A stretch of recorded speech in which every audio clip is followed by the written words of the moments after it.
ఇంత నాటకపోయిన మీ యొక్క ఉద్యమం కొద్దిమంది దేశంలోనే బాగా గుర్తింపు ఉన్నటువంటి మాదిగా సేమ్ సామాజిక వర్గానికి చెందినటువంటి నాయకులు కూడా మిమ్మల్ని వ్యతిరేకిస్తున్నటువంటి పరిస్థితి.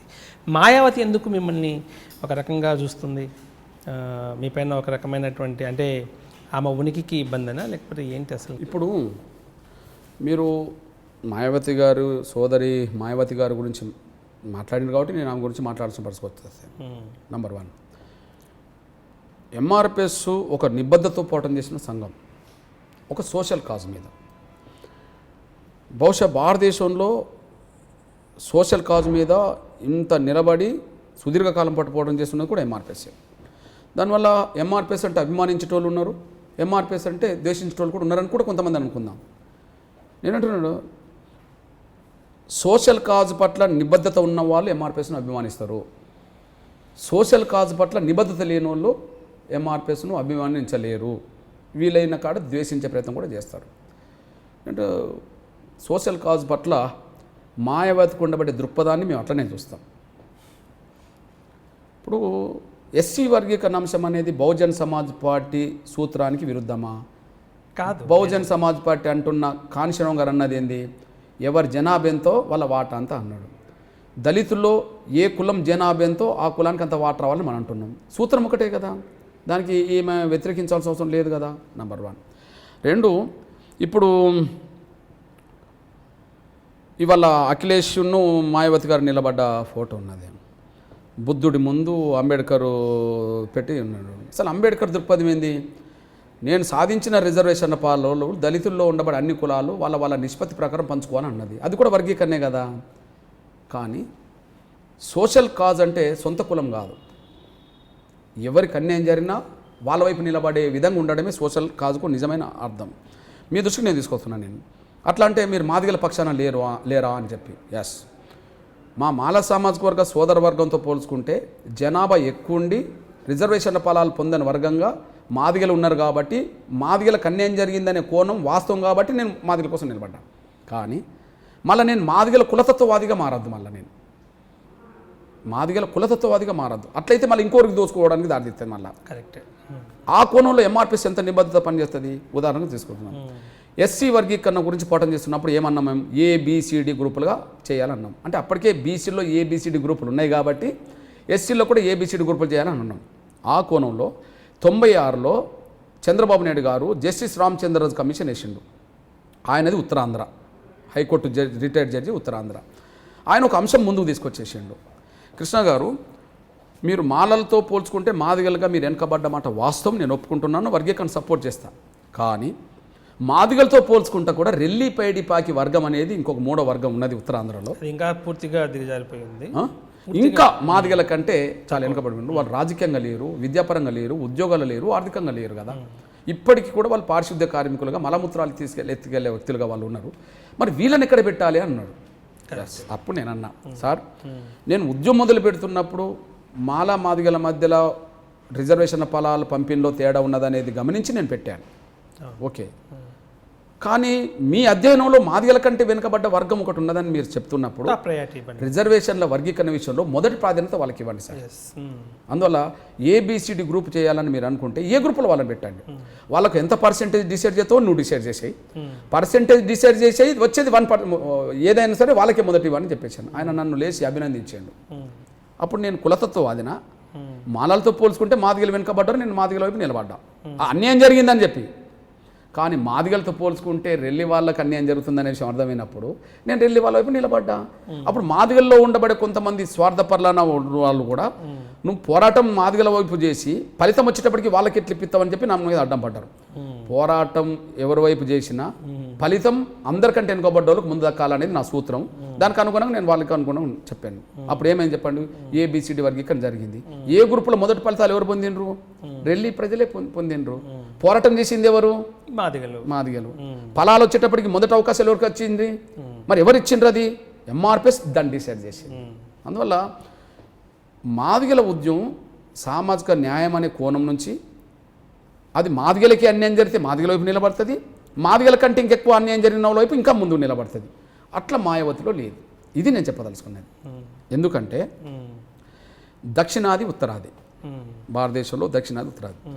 దక్షిణాదిలో ఈ చర్మం వృత్తి మీద ఆధారపడ్డ వాళ్ళను ఇక్కడ మాదిగలు అంటారు, మహారాష్ట్ర పోతే మాతంగులు అంటారు, లేదా మాంగులు అంటారు, కర్ణాటకకి వెళ్తే మళ్ళీ మాదిగలే అంటారు, లేకపోతే తమిళనాడుకి వెళ్తే అరుంధతీయులు, చెట్లియార్లు అంటారు. ఇట్లాంటి రాష్ట్రాలకు తగ్గట్టుగా పేర్లు ఉంటాయి, కానీ వృత్తిపరంగా చూస్తే వాళ్ళందరూ మాదిగలు అంటారు. కారణాలు ఏమో కానీ ఉత్తరాది రాష్ట్రాల్లో బలంగా ఈ వర్గమే బలపడ్డది.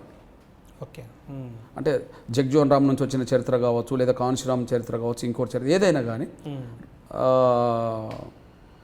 మొత్తం బలపడ్డాడు.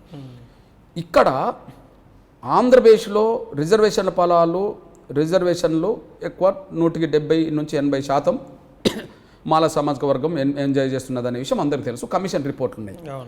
మహారాష్ట్ర కాడికి వస్తే మహర్లు అంటే అంబేద్కర్ సొంత కులమైన మహర్ వర్గము మొత్తం రిజర్వేషన్ల ఫలాలు ఎక్కువ కొల్లగొడుతున్న విషయం అక్కడ చరిత్ర ఉన్నది. ఇట్లా ఏ రాష్ట్రంలో అయినా సరే, కర్ణాటక పోతే మాలా సామాజిక వర్గం హోలియా అంటే ఇప్పుడు మన మల్లికార్జున్ ఖర్గే అండ్ పరమేశ్వర్ ఇదంతా హోలియా అనే దాన్ని, చెలవాది అనే దాన్ని ఇట్లా మాలలో అక్కడ అంటారు. అట్లనే అక్కడ పల్లార్లు అనేది తమిళనాడులో అంటారు. మాదిగల్లోమో చెట్లియారు, అరుంధతీయులు అంటారు. అక్కడ నాయకులు ఎవరు ఉన్నారండి మాలకు సంబంధించి? తమిళనాడు డిఎంకేలో ఉండబడే రాజా ఉంటాడు కదా. ఓ రాజా. లేదు ఇప్పుడు సిపిఐలో ఉండబడే రాజా గారు కూడా ఆ సెక్షన్ నుంచి వచ్చేస్తాడు. ఇట్లా అంటే దక్షిణాది రాష్ట్రాల్లో రాజకీయంగా, విద్యాపరంగా, ఉద్యోగపరంగా ఎదిగిన వాళ్ళందరూ మాదిగేతర వర్గాల నుండి వచ్చిన వాళ్ళు. మాదిగలు ఇక్కడ అన్ని రకాలుగా వెనుకబడిపోయిన వాళ్ళు.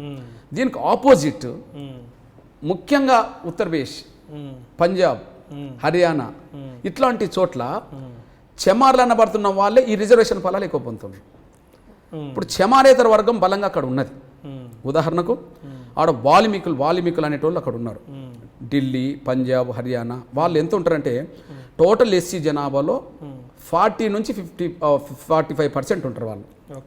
ఇప్పుడు ఉత్తరప్రదేశ్లో 22% ఉన్నారనుకో, 22% దళితుల్లో మినిమం 45% చెమారేతరులు ఉన్నారు. అంటే 10% ఉన్నట్టే కదా. ఓకే, ఉన్నట్టే కదా. ఆ 10% చెమారేతర వర్గాలకు అన్యాయం జరుగుతుంది ఆడ. పంజాబ్లో, హర్యానాలో, ఢిల్లీలో, ఉత్తరప్రదేశ్లో ఇట్లాంటి చోట్ల అన్యాయం జరుగుతుంది.